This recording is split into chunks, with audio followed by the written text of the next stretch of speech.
அடுத்ததாக நம்ம 7ஆம் இடத்தை தட்டி சென்ற திவ்யா அவர்களை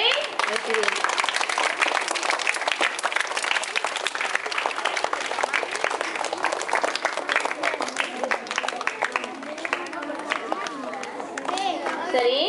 அடுத்து ஊஞ்சல் பர்துலேஸ் வந்துட்டு எத்தனை பேர் பங்கெடுத்தாங்க தெரியுமா? பாலசுப்ராயுல வந்துட்டு நிறைய பயிற்சிகள். கிருஷ்ணவேணி 3ஆம் இடத்தை தட்டி சென்றார்.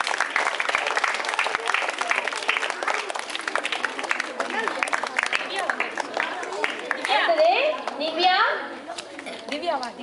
திவ்யாஸ்ரீ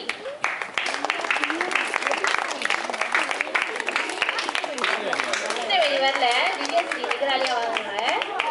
ஏன்னா கிருஷ்ணவேணி 2ஆம் இடத்தை தட்டி சென்றார். இவரும் பள்ளி அந்த போட்டியில கலந்து கொண்டார். திவ்யா எத்தனாவது இடத்துல தட்டி சென்றீங்க? இடம் இல்ல திவ்யாஸ்ரீ இருந்தாலும் முக்கியம். பிறகுதான் நீங்க வந்து ஜெயிக்கிறதோ ஜெயிக்காது பார்க்கலாம். அந்த அனுபவத்தை தேடிக்கொள்ளுங்க. போட்டின்னா அந்த அனுபவம் வேணும். ஷர்வின்